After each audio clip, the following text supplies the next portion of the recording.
laver alle de split. Ja. Jo. Nej. Du kan altid gøre det. Du har adgang til alle maps.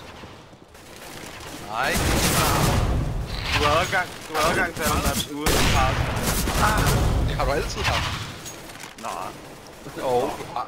Nej, du må Jo. Nej, quick future. Jo. Jeg har aldrig været på det. Aldrig. Nej, det er fordi vi altid har købt passet for helvede. Nej. Spillet sammen med andre, der havde det, jo. Nej, Jo, okay. reklamen kommer også op, når vi går ind i Nuke. You should have the pass to go into the map. Ingen af os havde det. Hverken mig eller Chris havde det. Så no. Vi kunne sagtens queue. Jeg snakker om den her update. Der er ingen forskel. Det nye Nuke hører til den nye pass. Ja, det gør det faktisk. Det ved jeg da godt. Lyt til hvad jeg siger. Jeg siger... Nej, lyt til hvad jeg siger! Det er altid dig, der siger, lyt til hvad jeg siger, men så bliver jeg nødt til at sige, men nej! Du lytter jo ikke til det. Jo, fordi jeg bliver nødt med at lytte, men du bliver nødt med at sige, nej. Det kan ikke være rigtigt. Det er ikke det, jeg siger. Jo!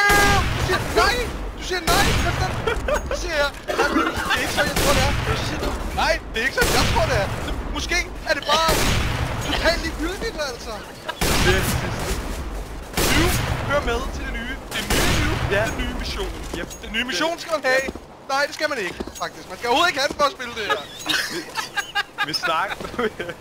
Vi snakkede om, at man ikke behøver at købe pass for at have adgang til de nye maps. Det er nemlig helt rigtigt. Det behøver man heller ikke før, og det behøver man heller ikke nu. Jo, det behøvede man før. Nej, det gjorde man ikke. Jo. Men også det var, jeg ved, jeg er ret så fint. Nej. Det er værst, Max. Det her ved jeg har ret i. Jeg ved, jeg har ret. Jeg ved, jeg har ret, så jeg behøver ikke sige mere. Okay.